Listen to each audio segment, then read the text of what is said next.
నమస్తే friends, please subscribe my channel Swapna vlogs. బియ్యం పిండి పుట్నాలతో ఇలా మురుకులను ట్రై చేశారు ఎప్పుడైనా? బియ్యం పిండి కేజీ బియ్యం పిండి ఇలాగా జల్లించుకోవాలి. తర్వాత దానిలో తగినంత వామ వేసుకోవాలి. మీరు కావాలంటే జీలకర్ర కూడా వేసుకోవచ్చు. ముందుగా వేసింది వామ, తర్వాత నువ్వులు వామ ఎక్కువైనా తక్కువైనా ఏం కాదు, ఎందుకంటే టేస్ట్ అనేది చాలా బాగుంటుంది. తర్వాత ఉప్పు కారం తగినంత వేసుకోవాలి.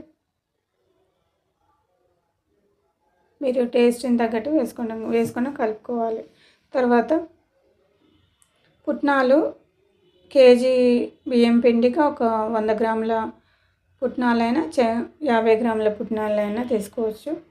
మిక్సీని ఇలాగా పౌడర్ లాగా చేసుకొని మిక్సీ పట్టుకున్న తర్వాత వాటిని కూడా బియ్యం పిండిలోనే ఇలాగా జల్లించి పెట్టుకోవాలి. తర్వాత స్టవ్ ఆన్ చేసుకొని ఒక ప్యాన్లోకి ఒక 2 స్పూన్ల నూనె వేసుకొని వేడి చేసిన తర్వాత, బాగా వేడెక్కిన తర్వాత నూనె అనేది బియ్యం పిండిలో ఇలా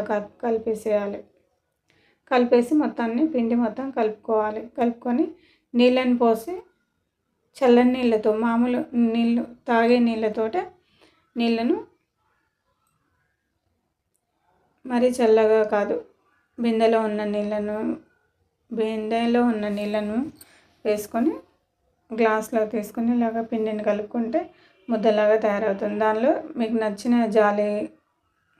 మురుకుల గొట్టంతో ఏ సైజు కావాలంటే ఆ సైజులో మురుకుల గొట్టంలో పిండిని వేసి ఇలాగ ఒత్తితే డీప్ ఫ్రైకి ఇచ్చి ఆయిల్ పెట్టేసి ఇలా మురుకులను ఒత్తేసి చాలా టేస్టీ అయిన మురుకులు రెడీ.